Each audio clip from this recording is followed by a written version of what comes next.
সে অনুযায়ী আল্লাহ পাক রব্বুল আলামিন আমাদের নবী জনাব মুহাম্মদুর রাসূলুল্লাহ সাল্লাল্লাহু আলাইহি ওয়াসাল্লামকে এই পৃথিবীর মধ্যে পাঠিয়েছেন, এই পৃথিবীর মধ্যে প্রেরণ করেছেন। সে ধারাবাহিকতায় মুহাম্মদুর রাসূলুল্লাহ সাল্লাল্লাহু আলাইহি ওয়াসাল্লামও তিনি আল্লাহর পথে, আল্লাহর একত্ববাদের দিকে, দিন বলা আত্মবলা মানুষদেরকে, যারা আল্লাহর হুকুম মুআফিক নিজের জীবনকে পরিচালনা করতেছিল না, আল্লাহর সাথে ভয়ঙ্কর শিরকি কর্মকাণ্ডে লিপ্ত হয়েছিল, সেই অন্ধকারের মধ্যে জনাব মুহাম্মদুর রাসূলুল্লাহ সাল্লাল্লাহু আলাইহি ওয়াসাল্লামকে আল্লাহ তাআলা প্রেরণ করেছেন বিশ্ববাসীর জন্য রহমত স্বরূপ। সুবহানাল্লাহ। আল্লাহ বলেন, ওমা আরসালনাকা ইল্লা রাহমাতাল লিল আলামিন। ও নবী, আমি আপনাকে বিশ্ববাসীর জন্য রহমত স্বরূপ প্রেরণ করেছি। কি স্বরূপ প্রেরণ করেছি বলেন? রহমত স্বরূপ। তাহলে রাসূলুল্লাহ সাল্লাল্লাহু আলাইহি ওয়াসাল্লাম আমাদের জন্য রহমত। জোরে বলেন, রাসূল আমাদের জন্য কি? রহমত। তো কথা সপ্তাহে আলোচ্য বিষয় ছিল এটা যে আমরা পৃথিবীর বড় বড় মনীষীদের কিতাব গ্রন্থ, তাদের জীবনী অনুসরণ করি, পড়ি এবং আমরা আমাদের সন্তানদেরকেও পড়াই। আলোচনা হয়েছিল যে আমরা বড় বড় মনীষীদের জীবনীর পাশাপাশি আমরা যদি আমাদের সন্তানদের পঠনের পাশাপাশি রসুলের জীবনীটাকে যদি আমরা সামনে রাখি, যে হে সন্তান, তুমি এই রসুলের জীবনীটা সংক্ষিপ্ত আকারে পড়ো, তাহলে ওই সন্তান রসুলের মাইন্ড সম্পর্কে, রসুলের দিনের কাজ সম্পর্কে, রসুলকে আল্লাহ কেন পাঠিয়েছে এবং রসুলের অনুকরণ ওই সন্তান একসময় করবে ইনশাআল্লাহ। কিন্তু জন্মের পর থেকে নিয়ে মৃত্যু পর্যন্ত আমাদের অধিকাংশ মানুষদের হালত এরকম হয় যে আমরা কোনোদিনই রসুল সাল্লাল্লাহু আলাইহি ওয়াসাল্লামের সিরাত অর্থাৎ রসুল সাল্লাল্লাহু আলাইহি ওয়াসাল্লামের জীবনী যা আছে, যে জীবনের মধ্যে ইহকালীন শান্তি এবং পরকালীন মুক্তির ব্যাপারে যে আলোকপাতগুলো করা হয়েছে সেগুলো থেকে আমরা বিমুখ থাকি। কথা বলেন ঠিক কিনা? আমি যদি এখানে মসজিদে যারা উপস্থিত হয়েছেন, আমি যদি বলি যে এখানে কয়েকজন ব্যক্তি এমন আছে যে রাসূল সাল্লাল্লাহু আলাইহি ওয়াসাল্লামের জীবনের শুরু থেকে শেষ পর্যন্ত পড়েছেন, আমার মনে হয় না একজন লোক হাত উত্তর করবে। অথচ দেখেন, আমি একটা চিন্তা করেন, অথচ আপনি রাসূলের উম্মত, এটা চিন্তা করা যায়? আপনি রাসূলের উম্মত বলে আপনি ঘোষণা দেন আমি রাসূলের উম্মত, এবং ওই নবীরই আপনি সুপারিশ আশা করতেছেন। ওই নবীর হাতেই আপনি হাউজে কাউসারের যে পানি পান করাবেন রসুল, আপনি এই হাউজে কাউসারের পানি পান করার স্বপ্ন যে আপনি দেখতেছেন, প্রশ্ন আপনার কাছে, ওই নবীর অনুসরণ কতটুকু আপনি করছেন, ওই নবীর জীবন রীতিবৃত্তি কতটুকু আপনি করছেন এবং আপনার সন্তানদেরকে কতটুকু পড়াইছেন? একটু চিন্তা করলেই হবে, বেশি কিছু লাগবে না। একটু চিন্তা করলেই হবে হাউজে কাউসারের পানি আপনার পানের যোগ্য কি না অযোগ্য, একটু চিন্তা করলেই হবে, বেশি করা লাগবে না। অথচ আপনার দায়িত্ব কি ছিল? অথচ আপনি জানেন না, আপনার জানা উচিত ছিল। আপনি পড়েন না, আপনার পড়া উচিত ছিল। কথা বলেন ঠিক কিনা? তাহলে এই যে প্রশ্ন একটা রাখলাম, এটা নিয়ে একটু গবেষণা করেন। শুধু রাত্রে এশার নামাজের পরে খাইয়া দেয়া বালিশে মাথা রেখা ঘুমায় পড়েন না, চিন্তা করেন যে একটা কথা হুজুর বললো যে আমরা হাউজে কাউসারের পানি পান করার স্বপ্ন দেখতেছি, ওই রসুলের সুপারিশের স্বপ্ন আমরা দেখতেছি। ওই রসুল সম্পর্কে কতটুকু অধ্যয়ন আমার আছে, ওই রসুল সম্পর্কে কতটুকু পড়া আমার আছে, কতটুকু তার সম্পর্কে জেনেছি, কতটুকু তার সুন্নত অনুসরণ করেছি। কথা বলেন ঠিক কিনা? প্রশ্ন থাকলো, এই প্রশ্নটা আপনারা নিজেরাও আলোচনা করেন। আপনাদের পরিবারের যে ওয়াইফরা আছে, আপনাদের পরিবারের যে সদস্যরা আছে, এদের সাথেও কথা বলেন, ঈমান বৃদ্ধি পাবে। কথা বলেন ঠিক কিনা? এটা জোরে বলেন, কথা ঠিক কিনা? আওয়াজ করেন না কেন? দেখেন সম্মানিত শুধু আমরা কথা সাথে একটা আলোচনা করেছিলাম রাসূল সাল্লাল্লাহু আলাইহি ওয়াসাল্লামের সিরাত সম্পর্কে আমরা কথা বলবো। সিরাত অর্থ জীবনী। জোরে বলেন, সিরাত অর্থ কি? জীবনী। আর সিরাতুন নবী অর্থ হলো মুহাম্মদুর রাসূলুল্লাহ সাল্লাল্লাহু আলাইহি ওয়াসাল্লামের জীবনী। বলেন, সিরাতুন নবী অর্থ কি? মুহাম্মদুর রাসূলুল্লাহ সাল্লাল্লাহু আলাইহি ওয়াসাল্লামের জীবনী। এক কথায় রাসূল সাল্লাল্লাহু আলাইহি ওয়াসাল্লামকে, আপনাদের কাছে একটা প্রশ্ন, রাসূল পৃথিবীর মধ্যে কত বছর হায়াত পেয়েছিলেন? আরে জোরে বলেন, কত বছর? মুখ বন্ধ করেন কেন? জোরে বলেন, কত বছর? 63 বছর হায়াত পেয়েছিলেন। এক রবিউল আউয়াল মাসে তিনি পৃথিবীতে এসেছিলেন, আর এক রবিউল আউয়াল মাসের মাথায় তিনি পৃথিবী থেকে চলে গেছেন। কথা বলেন ঠিক কিনা? এক রবিউল আউয়াল মাসে তিনি পৃথিবীতে এসেছিলেন, আবার 63 বছরের মাথায় আরেক রবিউল আউয়াল মাসে তিনি পৃথিবী থেকে বিদায় চলে গেছেন। এ হলো রাসূলের জীবনের কত বছর? 63 বছর। সম্মানিত শুধু ভালো করে বোঝার চেষ্টা করুন, এই 63 বছরের জীবনীটাকে যদি আমরা 3 ভাগে ভাগ করি, জোরে বলেন, যদি কয় ভাগে ভাগ করি? 63 বছরের জীবনীটাকে যদি আমরা 3 ভাগে ভাগ করি তাহলে আপনাদের কাছে আলোচনা বোঝা খুবই সহজ হয়ে যাবে। কয় ভাগে ভাগ করলে? 3 ভাগে ভাগ করলে। 1 নম্বর, রাসূল সাল্লাল্লাহু আলাইহি ওয়াসাল্লাম নবুয়ত প্রাপ্তির আগ পর্যন্ত, জন্মগ্রহণ করার পর থেকে নিয়ে নবুয়ত প্রাপ্তির আগ পর্যন্ত 40 বছরের জীবনী। জোরে বলেন, কত বছরের জীবনী? নবুয়ত যখন পাইলেন, জিবরিলের মাধ্যমে যখন প্রথম ওহী নাজিল হলো গারে হেরা গুহায়, ওর থেকে নিয়ে মক্কাতুল মুকাররমা থেকে মদিনায় হিজরত করার আগ পর্যন্ত 13 বছরের জীবনী। জোরে বলেন, কত বছরের জীবনী? তাহলে আগে হলো 40 বছরের জীবনী ওহী নাজিল হওয়ার আগে। ওহী নাজিল হওয়ার পর থেকে নিয়ে হিজরত করার আগ পর্যন্ত কত বছর? আরে জোরে বলেন, কত বছর? 13 বছর। হিজরত করার পর থেকে, মদিনায় হিজরত করার পর থেকে ইন্তেকাল পর্যন্ত কত বছর? 10 বছর। মোট হলো কত বছর? জোরে বলেন, মোট হলো কত বছর? 63 বছর। এই হলো রাসূলের 63 বছর। তাহলে আপনাদের কাছে আমার প্রশ্ন হলো, আমরা রাসূলের জীবনের কয়টা অধ্যায় পাইলাম? জোরে বলেন, জোরে বলেন, আরো জোরে বলেন। রাসূলের জীবনের অধ্যায় কয়টা? রাসূলের জীবনের অধ্যায় কয়টা? 3টা। 1, নবুয়ত প্রাপ্তির আগের 40 বছর। 2, মক্কি 13 বছর, মক্কি জীবন 13 বছর। 3, মদনী জীবন 10 বছর। মোট কত বছর? 63 বছর। সম্মানিত যদি ভালো করে বোঝার চেষ্টা করুন, গত বছর আমরা নবুয়ত প্রাপ্তির আগ পর্যন্ত কথা হয়েছিল, মোটামুটি বিস্তারিতই বলা যেতে পারে। এবং নবুয়ত প্রাপ্তির পর মক্কি জীবনীতে যখন দাওয়াতি কার্যক্রম করতেছিলেন, সেই কিছু চিত্র আপনাদের সামনে তুলে ধরা হয়েছিল, যে বয়ানগুলি উঠে আসছে। এখন বোঝার চেষ্টা করুন, রাসূল সাল্লাল্লাহু আলাইহি ওয়াসাল্লামের নবুয়ত প্রাপ্তির আগে তো 40 বছর। ভালো করে বোঝার চেষ্টা করুন, রাসূল সাল্লাল্লাহু আলাইহি ওয়াসাল্লাম নবুয়ত প্রাপ্তির আগে কত বছর? 40 বছর। এই 40 বছরে রাসূলের জীবনে সহস্র অজস্র ঘটনা সংঘটিত হয়েছে। কি সংঘটিত হয়েছে? এই 40 বছরে রাসূলের জীবনে অনেকগুলো ঘটনা সংঘটিত হয়েছে। জোরে বলেন, অনেকগুলো কি সংঘটিত হয়েছে? যে ঘটনাগুলো প্রমাণ করে যে রাসূল সাল্লাল্লাহু আলাইহি ওয়াসাল্লাম আল্লাহর পক্ষ থেকে একজন নবী ছিলেন। জোরে বলেন, কি ছিলেন? তাহলে আলোচনার একটা পয়েন্ট পাইলাম, 40 বছরের জীবনীতে, ওহীপ্রাপ্ত হওয়ার পূর্বের 40 বছরের জীবনীতে রাসূলের জীবনে এমন অনেক ঘটনা সংঘটিত হয়েছে, যে ঘটনার মাধ্যমে সাধারণ মানুষদের কাছে একটা মেসেজ ছিল যে উনি সাধারণ কোনো মানুষ না, উনি একজন নবী। উনি একজন কি? নবী। আরেকটা কথা বোঝার চেষ্টা করুন, এই 40 বছরে রাসূলের পক্ষ থেকে, রাসূলের মাধ্যমে আল্লাহ পাক রব্বুল আলামিন যে অজস্র ঘটনা সংঘটিত করেছেন, এই ঘটনাগুলো হলো নবীর জন্য নবুয়তের দলিল। জোরে বলেন, কার জন্য? কিসের দলিল? বুঝার চেষ্টা করেন। নবীর জন্য নবুয়তের দলিল, উম্মতের জন্য শরীয়তের কোনো দলিল না। ওহী নাজিল হওয়ার পূর্বে যে 40 বছরে যে অজস্র ঘটনা সংঘটিত হয়েছিল, এই অজস্র ঘটনার মাধ্যমে বোঝা গিয়েছে যে নবীর, তিনি যে নবী, এটা নবীর জন্য ও ঘটনার মাধ্যমে বোঝা গেছে এটা নবুয়তের দলিল। বুঝে আসছে কি কথা আপনাদের? 40 বছরে রাসূলের মাধ্যমে আল্লাহ পাক রব্বুল আলামিন যে বিভিন্ন ঘটনা সংঘটিত করেছেন, এটার মাধ্যমে বোঝা গিয়েছে উনি সাধারণ কোনো মানুষ না। ওই ঘটনার মাধ্যমে বোঝা গিয়েছে উনি একজন নবী। উনি একজন কি? নবী। উদাহরণ দিলে আপনাদের কাছে বিষয়টা স্পষ্ট হয়ে যাবে। রাসূল সাল্লাল্লাহু আলাইহি ওয়াসাল্লামের জন্মদানকারী মার নাম কি? রাসূল সাল্লাল্লাহু আলাইহি ওয়াসাল্লামের দুধ পানকারী মার নাম কি? হালিমা। রাসূল সাল্লাল্লাহু আলাইহি ওয়াসাল্লামের নবুয়ত প্রাপ্তির 40 বছরে যে অজস্র ঘটনা সংঘটিত হয়েছে, এই ঘটনার মাধ্যমে বোঝা গিয়েছে এবং এই ঘটনার মাধ্যমে দালালত করছে যে, এই ঘটনার মাধ্যমে বোঝা গিয়েছে, ওই ঘটনাই প্রমাণ করছে যে ওটা নবীর জন্য নবুয়তের দলিল। যেমন হালিমাতুস সাদিয়া রাদিয়াল্লাহু তাআলা আনহার আরেকটা সন্তান ছিল, দুধ সন্তান।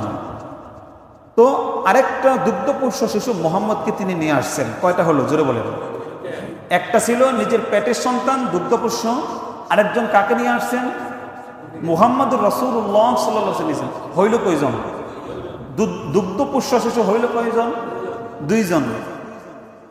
অজস্র ঘটনা, এর ঘটনার মাধ্যমে যে বোঝা গিয়েছে, ওই ঘটনার মাধ্যমে সাধারণ মানুষদের জন্য মেসেজ ছিল যে উনি নবী। এই ঘটনার মধ্য থেকে অন্যতম একটা হইল যে রসুল যখন উভয় দুগ্ধপুষ্ট শিশু দুধ পান করতেন, রসুল যখন দুধ পান করতেন তখন হালিমাতুস সাদিয়া রাদিয়াল্লাহু তাআলা আনহার এক স্তনের দুধ পান করতেন, আরেক স্তনের দুধ রেখে দিতেন তার দুধ বাইয়ের জন্য। সুবহানাল্লাহ। পৃথিবীর কোনো ইতিহাসে পৃথিবীর যত শিশু আছে, একজন নবী ছাড়া সাধারণ কোনো শিশুর জন্য এরকম ইনসাফ শিশুকালীন অবস্থায় সম্ভব। শিশুকালীন অবস্থায় বাচ্চা, এই বাচ্চাকালীন অবস্থায় তার দুধ বাইয়ের জন্য এক স্তনের দুধ রেখে দিতেন, নিজে এক স্তনের দুধ পান করতেন। সুবহানাল্লাহ। এই ঘটনার মাধ্যমে পৃথিবীবাসীর কাছে একটা মেসেজ ছিল, হে পৃথিবীবাসী শুনে রাখো, এই সাধারণ কোনো শিশু নয়। সাধারণ কোনো শিশু এক স্তনের দুধ পান করবে, আরেক স্তনের দুধ তার ভাইয়ের জন্য রেখে দিবে, সাধারণ কোনো শিশুর পক্ষে সম্ভব নয়। সাধারণ শিশু যখন যে স্তন পাবে সে স্তনে মুখ দিয়ে দুধ চোষা শুরু করবে। এ মোহাম্মদ সাধারণ কোনো শিশু নয়। এই জন্মকালীন অবস্থায়, বাচ্চা স্বরূপ অবস্থায়, দুগ্ধপুষ্ট শিশু থাকাকালীন অবস্থায় তার মাধ্যমে যে ইনসাফ সংগঠিত হয়েছে, পৃথিবীর ইতিহাসে অদ্যাবধি আজও পর্যন্ত কোনো বাচ্চার মাধ্যমে, কোনো শিশুর মাধ্যমে এই ইনসাফ সংগঠিত হওয়া সম্ভব। তাহলে এটা উম্মতের জন্য শরীয়তের কোনো দলিল না, এটা নবীর জন্য নবুয়তের দলিল। কথা বলেন ঠিক কিনা? উম্মতের জন্য ওই গঠনের মাধ্যমে শরীয়তের কোনো দলিল আছে আমাদের? শরীয়তের কোনো বিধান আছে আমাদের? ওটা নবীর জন্য নবুয়তের দলিল ছিল, যেটা ওই সময় মানুষদের কাছে মেসেজ ছিল, চিনে রাখো সাধারণ কোনো শিশুই না, উনি মুহাম্মদ, উনি আল্লাহর পক্ষ থেকে প্রেরিত একজন নবী। সুবহানাল্লাহ। এরকম আরো যদি আমি আপনাদের সামনে 100 ঘটনাও বলি, ঘটনা শেষ হবে না। তো যে কথা বোঝানোর উদ্দেশ্য ছিল, রাসূল সাল্লাল্লাহু আলাইহি ওয়াসাল্লামের কাছে ওহী প্রাপ্ত, ওহী আসার আগ পর্যন্ত যে 40 বছরের জীবনী, এই 40 বছরের জীবনে তো রাসূলের অনেকগুলো ঘটনা সংঘটিত হয়েছে, যে ঘটনার মাধ্যমে বোঝা গেছে উনি নবী। উনি কি নবী? সাধারণ মানুষদের জন্য মেসেজ ছিল উনি কি নবী, এবং এটা তার নবীর জন্য নবুয়তের দলিল ছিল। সেই ঘটনাগুলো বুঝে আসছে? কথা বলেন, বুঝে আসছে কিনা? এগুলো 40 বছর ইতিহাস। এখন সাইডে রাখেন, এটা কোথায় রাখলাম? সাইডে রাখলাম। আলোচনা হয়েছে 40 বছরের নবুয়ত প্রাপ্তির প্রারম্ভিক আলোচনাগুলো হয়েছে। যখন জিবরিল আলাইহিস সালামের মাধ্যমে 40 বছর হওয়ার আগে আল্লাহ নবী সাল্লাল্লাহু আলাইহি ওয়াসাল্লাম যখন গাঁরে হারায় নির্জনে অবস্থান করতে থাকলেন, 40 বছর হবে ভাব কিছু সময় আগে তিনি গাঁরে হারায় নির্জনে অবলম্বন করতেন। বুখারী শরীফের বাব বাদগিল ওহির একটা হাদিস, বিস্তারিত হাদিস গত বছর আলোচনা হয়েছিল। ওই গাঁরে হারায় ধ্যানকালীন অবস্থায়, একাকিত্বে থাকা অবস্থায় আম্মাজান খাদিজা রাদিয়াল্লাহু তাআলা আনহা বৃদ্ধকালীন বয়সে ওই মদিনা মক্কা সাধারণ ভূমি থেকে প্রায় 500 ফুট উপরে, সাধারণ ভূমি থেকে প্রায় কত ফিট উপরে? প্রায় 500 ফিট উপরে আম্মাজান খাদিজা রাদিয়াল্লাহু তাআলা আনহা তিনি রাসূল সাল্লাল্লাহু আলাইহি ওয়াসাল্লামের জন্য পাথি নিয়ে যাইতেন, খাবার দাবার নিয়ে যাইতেন, ধ্যান করতেছে, স্বামীর খেদমত করতেন। সুবহানাল্লাহ। ওই ধ্যানকালীন অবস্থায় হঠাৎ জিবরিল আলাইহিস সালাতু ওয়াস সালামের আগমন ঘটল। ঘটার পরে সর্বপ্রথম জোরে বলেন কয়টা আয়াত নাজিল হইল? জোরে বলেন কয়টা আয়াত নাজিল হইল? 5টি আয়াত নাজিল হইল। সূরাতুল আলাকের কয়টা আয়াত নাজিল হয়েছে? সর্বপ্রথম আয়াত ইকরা বিসমি রাব্বিকাল্লাযী খালাক। হে মুহাম্মদ আপনি পড়ুন, কার নামে পড়বেন? বিসমি রাব্বিকাল্লাযী, ওই রবের নামে পড়বেন, আল্লাযী খালাক, যে রব আপনাকে সৃষ্টি করেছে ওই রবের নামে পড়ুন। কার নামে পড়ুন? আমার বন্ধুগণ গভীর মনোযোগ সহকারে বোঝার চেষ্টা করুন। পৃথিবীর ইতিহাসে সর্বপ্রথম আয়াত, সর্বপ্রথম কোরআনের আয়াত নাজিল হলো ইকরা বিসমি রাব্বিকাল্লাযী খালাক। হে মুহাম্মদ আপনি পড়ুন, ওই সত্তার নামে পড়ুন যে সত্তা আপনাকে সৃষ্টি করেছে। এর মাধ্যমে মেসেজ পাওয়া যায় ওই সময় গভীর অন্ধকারের যুগ চলতেছিল, শিরকের অপরাধ চলতেছিল। কথা বলেন ঠিক কিনা? অপরাধ করার প্রতিযোগিতা চলতেছিল। অপরাধ কে কার চাইতে বেশি করতে পারে, কে কার চাইতে বেশি জুলুম করতে পারে, কে মহিলাদের উপর বেশি আক্রমণ করতে পারে, নির্যাতনের স্টিমুলার চালু করতে পারে, এগুলো চলতেছিল। চুরি চামারি চলতেছিল, ডাকাতি চলতেছিল। কথা বলেন ঠিক কিনা? কিন্তু আমার আল্লাহ পাক রব্বুল আলামিন সর্বপ্রথম এই আয়াত নাজিল করেন নাই যেখানে মুহাম্মদ শিরকি কর্মকাণ্ড বন্ধ করুন। সর্বপ্রথম আয়াত নাজিল করে নাই হে মুহাম্মদ এই যে মহিলাদের উপর যে জুলুম চলতেছে জুলুম বন্ধ করুন, এই আয়াত সর্বপ্রথম নাজিল হয় নাই। সর্বপ্রথম আল্লাহর পক্ষ থেকে এই আদেশ নাজিল হয় নাই এই যে ডাকাতি চলতেছে, চুরি চলতেছে, আইয়ামে জাহিলিয়াতের যুগ চলতেছে, কন্যা সন্তান যদি কোনো ঘরে জন্মগ্রহণ করত ওই কন্যা সন্তানকে জীবিত মাটির মধ্যে পুঁতে ফেলা হতো। আল্লাহ তো মুহাম্মদকে সর্বপ্রথম এই আদেশ করে নাই হে মুহাম্মদ সন্তানদেরকে মেয়ে সন্তানদেরকে যে জীবিত দাফন করে ফেলা হইতেছি এটা আপনি আগে নিষেধ করুন, এটা নাজিল হইল না। গভীর মনোযোগ সহকারে বোঝার চেষ্টা করুন। আল্লাহ সর্বপ্রথম আয়াত নাজিল করলেন হে মুহাম্মদ আপনি পড়ুন। কার নামে পড়বেন? ওই সত্তার নামে পড়ুন যেই সত্তা আপনাকে সৃষ্টি করেছে। কথা বলেন ঠিক কিনা? তাহলে ইসলামী শরীয়তে পড়ার গুরুত্ব কম না বেশি? জোরে বলেন। ইসলামী শরীয়তে পড়ার গুরুত্ব কম নাকি বেশি? কারণ বেশি যে এটা আমরা বুঝতে পারলাম আইয়ামে জাহিলিয়াতের যুগে সর্বপ্রথম কথা, সর্বপ্রথম বাণী ইকরা করুন। কার নামে পড়বেন? এর জোরে বলেন। আমার বন্ধুগণ গভীর মনোযোগ সহকারে বোঝার চেষ্টা করুন। এই যে আয়াত ইকরা বিসমি রাব্বিকাল্লাযী খালাক, অনেকগুলো ব্যাখ্যা আছে এবং তরম হাজরিন এত ব্যাখ্যার দিকে আমি যাচ্ছি না। আমি আপনাদেরকে শুধুমাত্র একটা পয়েন্ট এখান থেকে বের করতে চাই, সেটা হলো কি পড়বেন? আল্লাহ জানিয়ে দিচ্ছেন আল্লাহর নামে পড়ুন। বোঝা গেল শুধুমাত্র কেবলমাত্র একমাত্র আসমানের নিচে জমিনের উপরে পড়া হলো, যেই পড়ার মাধ্যমে মানুষ আল্লাহকে চিনতে পারে। আসমানের নিচে জমিনের উপরে শুধুমাত্র কেবলমাত্র একটা শিক্ষাই আছে, একটা পড়াই আছে, সেই পড়াটাই হলো আল্লাহর নামের পড়া।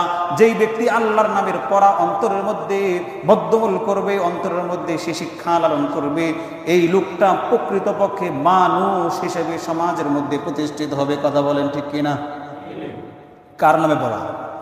জোরে বলুন, কার নামে পড়া? আল্লাহ বলছেন ইকরা বিসমি রাব্বিকাল্লাযী খালাক। হে মুহাম্মদ আপনি পড়ুন ওই সত্তার নামে যেই সত্তা আপনাকে সৃষ্টি করেছেন। বোঝা গেল পৃথিবীর মধ্যে একটা পড়াই আছে, যেই পড়া হলো মানুষ গড়ার পড়া। মানুষ গড়ার পড়া বাদ দিয়ে যখন কেউ পৃথিবীর জাগতিক শিক্ষা লালন করে যত বড় শিক্ষিত হয় আর তত বড় দুর্নীতিবাজ হয়। কথা বলেন ঠিক কিনা?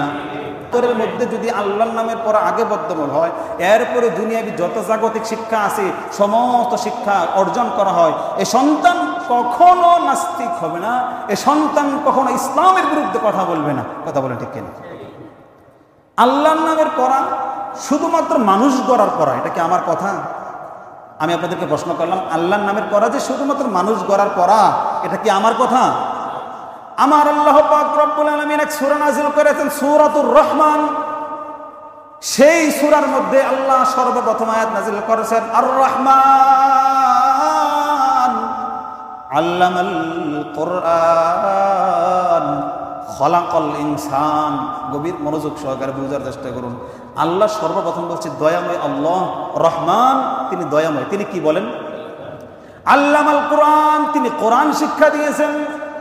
খলাকাল ইনসান, তিনি মানুষ গড়েছেন, মানুষ সৃষ্টি করেছেন।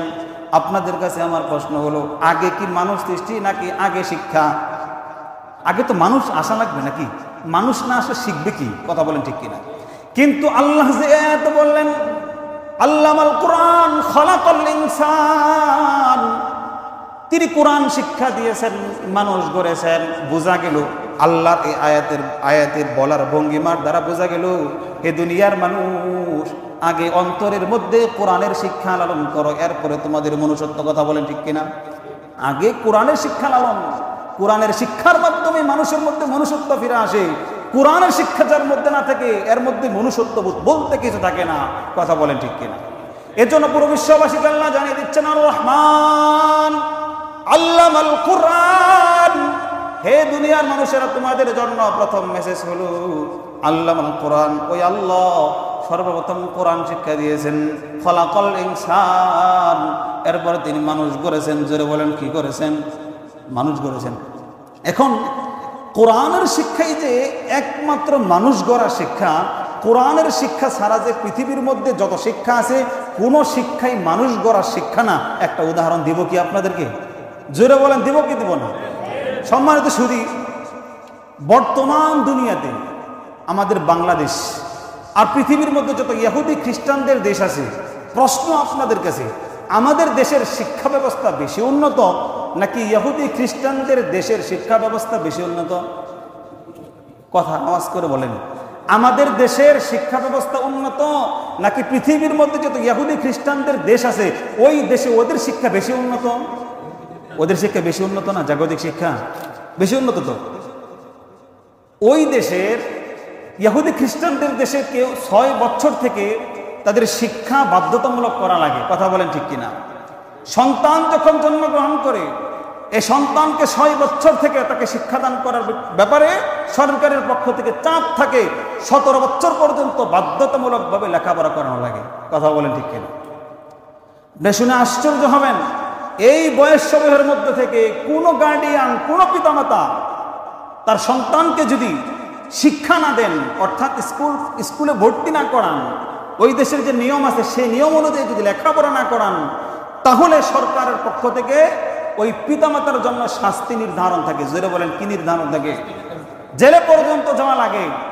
সরকার ওদেরকে শাস্তি দিয়ে সরকারি খরচে সরকারিভাবে ওই সন্তানদেরকে সে লেখাপড়া করায়। সরকার কে করায়? আমাদের বাংলাদেশে কি এই নিয়ম আছে? সুতরাং আমাদের বাংলাদেশের যে কোনো গার্ডিয়ান, যে কোনো অভিভাবক তার সন্তানকে সহজেই মূর্খ বানাইতে পারে। সহজে কি বানাইতে পারে? সহজেই মূর্খ বানাইতে পারে। কারণ সরকারের পক্ষ থেকে তো অত চাপ নাই। আপনি আপনার সন্তানকে লেখাপড়া করাইলেন, না করাইলেন, এটা আপনার ব্যক্তিগত ইচ্ছা। এজন্য দেখবেন অধিকাংশ অনেক পিতা তার সন্তানকে সহজে, শুধু সহজে বললে ভুল হবে, অতি সহজে মূর্খ বানায়। অতি সহজে কি বানায়? মূর্খ বানায়। এখন আপনাদের কাছে প্রশ্ন, এই যে ইহুদি খ্রিস্টানদের দেশে বাধ্যতামূলকভাবে 17 বছর পর্যন্ত লেখাপড়া করাইতেছে, এই লেখাপড়া অর্জন করার মাধ্যমে বাংলাদেশের চাইতে উন্নত শিক্ষা তারা গ্রহণ করার মাধ্যমে কতটুকু মানুষ হইতে পারছে? কথা বলেন, কতটুকু মানুষ হইতে পারছে? একটা যদি দৃষ্টান্ত দিয়ে বুঝতে পারবেন এতটুকু মানুষ হইতে পারছে।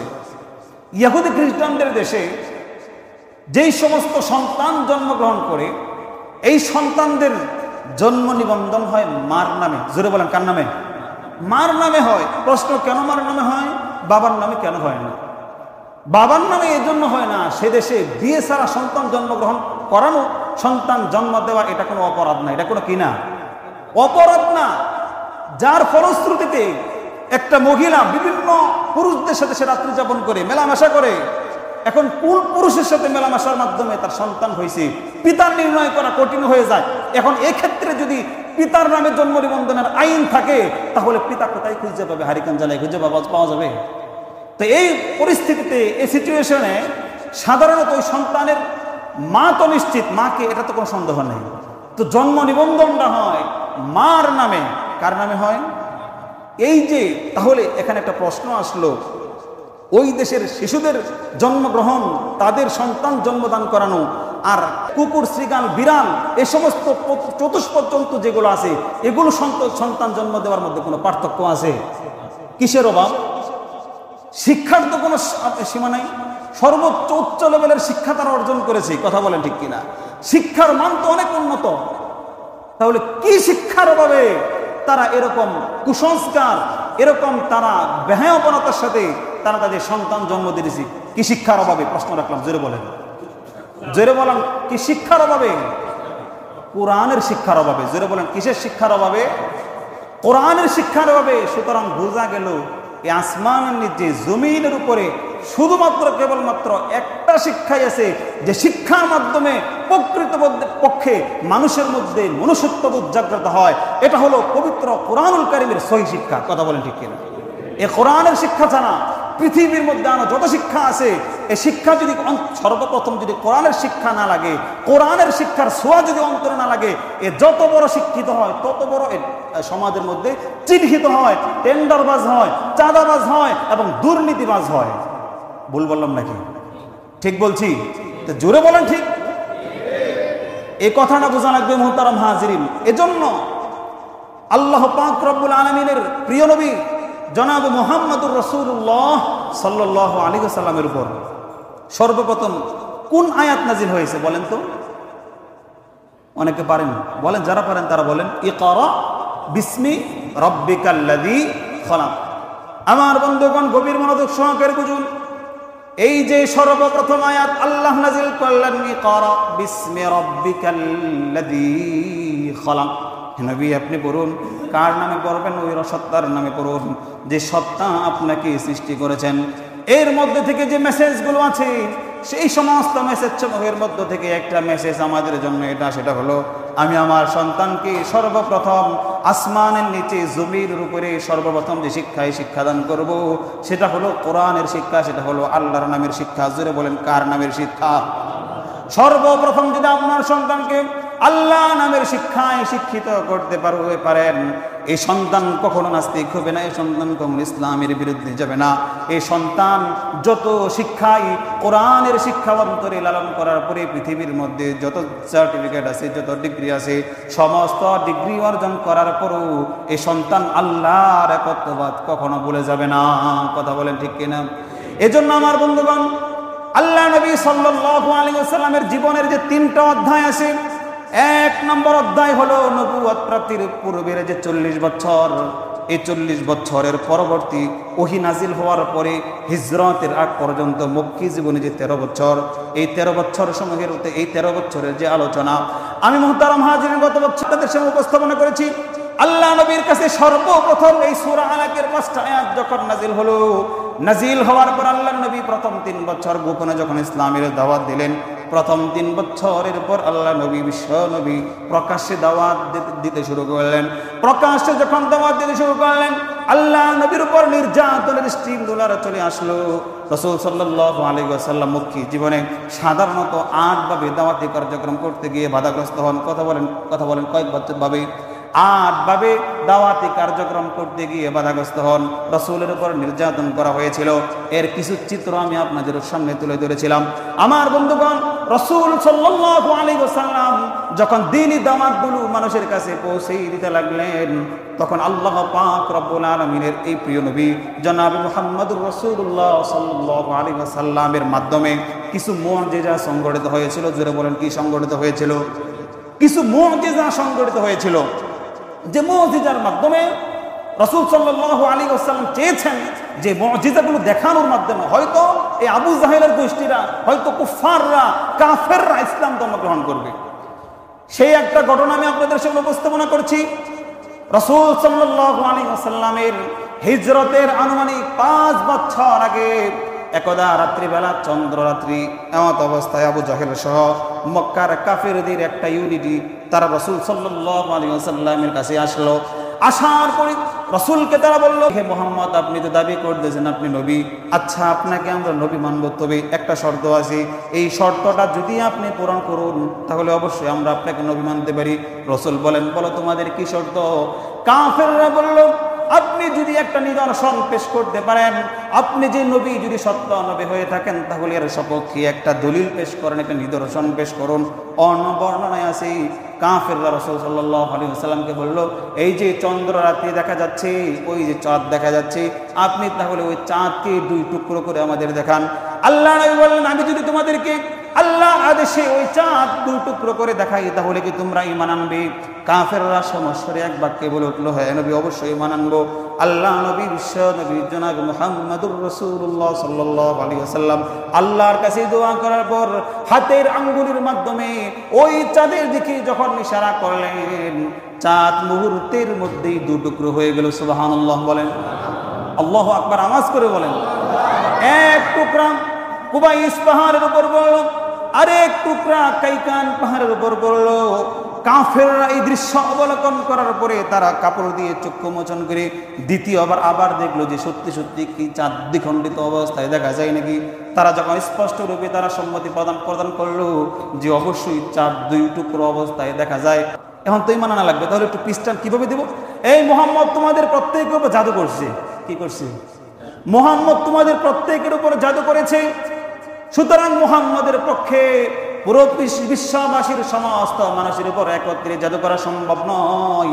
তাহলে তোমরা কি করবা? তাহলে একটা কাজ করো, এই যে চাঁদনি রাত্রি, এই রাত্রিতে যে সমস্ত মুসাফিররা সফর করে মক্কায় আসবে, ওই মুসাফিরদেরকে তোমরা জিজ্ঞেস করবা, তারাও যদি আমাদের দৃশ্যের অনুরূপ অবলোকন করে দেখে থাকে, তাহলে প্রকৃত পক্ষে বোঝা যাবে মোহাম্মদ সঠিক, মোহাম্মদ চাঁদ দ্বিখণ্ডিত করেছে। আর যদি তারা বলে আমরা চাঁদ দ্বিখণ্ডিত অবস্থায় দেখি নাই, তাহলে বুঝবা যে মোহাম্মদ তোমাদেরকে জাদু করেছে এবং অতি সত্বর চার জাদুর প্রভাব দূরীভূত হয়ে যাবে। আমার বন্ধুগণ, যখন মক্কায় ওই মুসাফিররা প্রবেশ করলো, প্রবেশ করার পরে কাফেররা মুসাফিরদেরকে জিজ্ঞেস করলো, তোমরা কি সত্যি সত্যি চাঁদ দ্বিখণ্ডিত অবস্থায় দেখেছো কিনা? সমস্ত মুসাফিররা বলল, হ্যাঁ, আমরা তো এই রাত্রে চাঁদ দ্বিখণ্ডিত অবস্থায় দেখেছি।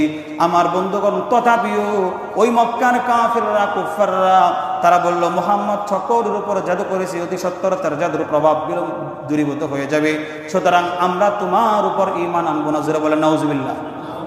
আল্লাহ পাক রব্বুল আলামিন রাসূলুল্লাহ সাল্লাল্লাহু আলাইহি ওয়াসাল্লামের এই কথাটাকে পবিত্র কোরআনুল কারীমের মধ্যে সূরাতুল কমারের প্রাথমিক 2 আয়াতের মাধ্যমে সত্যায়ন করেছেন। সুবহানাল্লাহ বলেন। আল্লাহ বলেন, ইকতারাবাতিস সাআতু ওয়ান শাক্কাল কমার ওয়া ইয়ারাউ আয়াতান ইউরিদু ওয়া ইয়াকুলু সিহরুম মুস্তামির। সুবহানাল্লাহ বলেন। আল্লাহ জানিয়ে দিচ্ছেন, আল্লাহ সত্যায়ন করছেন, ইকতারাবাতিস সাআতু, কিয়ামত নিকটবর্তী হয়ে গেছে, ওয়াং শাক্কাল কমার, চন্দ্র দ্বিখণ্ডিত হয়ে গেছে।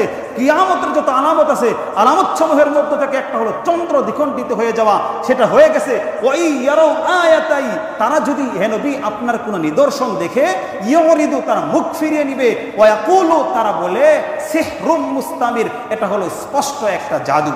সম্মানিত সুধী, এই যে আল্লাহ পাক রব্বুল আলামিনের পক্ষ থেকে মুহাম্মদুর রাসূলুল্লাহ সাল্লাল্লাহু আলাইহি ওয়াসাল্লামের উপর যে মুজিজা প্রদর্শন হলো, যে মুজিজা হলো, এই মুজিজা দেখার পরও মক্কার কুফাররা, মক্কার কাফেররা ঈমান আনলো না। আমরা মুহতারাম হাজিরিন, রাসূলুল্লাহ সাল্লাল্লাহু আলাইহি ওয়াসাল্লামের এই যে দাওয়াতি কার্যক্রম করা অবস্থায় এবং আরো কিছু মুজিজা সংঘটিত হয়েছিল, এই মুজিজা সমূহের মধ্য থেকে একটা মুজিজা আমি আপনাদের সামনে উপস্থাপনা করলাম, যেই মুজিজাটা পবিত্র কোরআনুল কারীমের মধ্যে সূরাতুল কমারে বর্ণিত হয়েছে এবং সূরাতুল কমারের শান নজুলের প্রকৃতপক্ষে ঘটনাটা স্পষ্টভাবে আল্লাহ পাক রব্বুল আলামিন বর্ণনা করেছেন। তাছাড়াও এই ঘটনা সম্পর্কে যদি আপনি জানতে চান, তাহলে আল্লামা মুহাম্মদ ইবনে কাসির কর্তৃক রচিত আল বিদায়া ওয়ান নিহায়ার মধ্যে সুস্পষ্ট রূপে উল্লিখিত হয়েছে। আমরা ধারাবাহিকভাবে রাসূল সাল্লাল্লাহু আলাইহি ওয়াসাল্লামের দাওয়াতি কার্যক্রমগুলো শেষ করে এরপর হিজরতের কার্যক্রমগুলো, হিজরত কিভাবে নাজিল হইল, হিজরত কত প্রকার ও কি কি, এই প্রাসঙ্গিক এই বিষয়গুলো আমরা আলোচনা করব। আল্লাহ আমাদের প্রত্যেককেই আলোচনাগুলো সুন্দরভাবে বুঝার এবং সে অনুপাতে রাসূলের ভালোবাসা অন্তরের মধ্যে বদ্ধমূল করার তৌফিক দান করুন, বলেন আমিন। আমি আপনাদেরকে গত সপ্তাহে একটা কথা বলেছিলাম যে রাসূল সাল্লাল্লাহু আলাইহি ওয়াসাল্লামের সিরাত পড়েন, অর্থাৎ জীবনী গ্রন্থ, রাসূল সাল্লাল্লাহু আলাইহি ওয়াসাল্লামের জীবনী আপনারা পড়লে কি হবে? ঈমান তরতাজা হবে, সন্তানদেরও লাভ হবে। তারা রাসূল সাল্লাল্লাহু আলাইহি ওয়াসাল্লামের জীবনী পড়ে তারা ইসলামের দিকে ধাবিত হবে, শিরকি কর্মকাণ্ড থেকে তারা বিরত থাকবে, বেদাত থেকেও তারা বিরত থাকতে পারবে। এজন্য প্রত্যেকেই তার ঘরের মধ্যে রাসূলের একটা জীবনী কিনেন। এই জীবনী সমূহের মধ্যে থেকে অনেকগুলো বই বাংলা এখন পাওয়া যায়। সিরাতে মুস্তাফা নামক একটা কিতাব 3 খণ্ডের, সেটাও পাওয়া যায়। আপনার আল বিদায়া ওয়ান নিহায়া, লম্বা কিতাব, বড় কিতাব, বিস্তারিত কিতাব, সেটা কেনার দরকার নাই। আর অনেকগুলো কিতাব আছে, আর রহিকুল মাখতুম নামে কিতাব আছে, নবী ও রহমত নামে কিতাব আছে। এই কিতাবগুলো আপনারা কিনে রাসূল সাল্লাল্লাহু আলাইহি ওয়াসাল্লামের জীবনীটা আপনার পাঠ ভিত্তিক, অধ্যায় ভিত্তিক পরিবারের মধ্যে পড়ার অভ্যাস চালু করেন। রাসূলের সিরাত দিয়ে যে ঘরে, যে পরিবারে আলোচনা হবে, ওই ঘর হবে বরকতপূর্ণ, ওই ঘরের মধ্যে আল্লাহ রহমত করবেন। কি রহমত করবেন? প্রত্যেকে রাজি আছেন তো ইনশাআল্লাহ? এই বলে আমি আমার সংক্ষিপ্ত কথা শেষ করছি। আল্লাহ আমাদের প্রত্যেককে আমল করার তৌফিক দান করুন, আমিন। ওয়া আখিরু দাওয়ানা আলহামদুলিল্লাহি রাব্বিল আলামিন। এখন আপনাদের সামনে আমাদের সেক্রেটারি সাহেব একটু কথা বলবেন। 1 মিনিট বসেন, প্রত্যেকেই বসেন।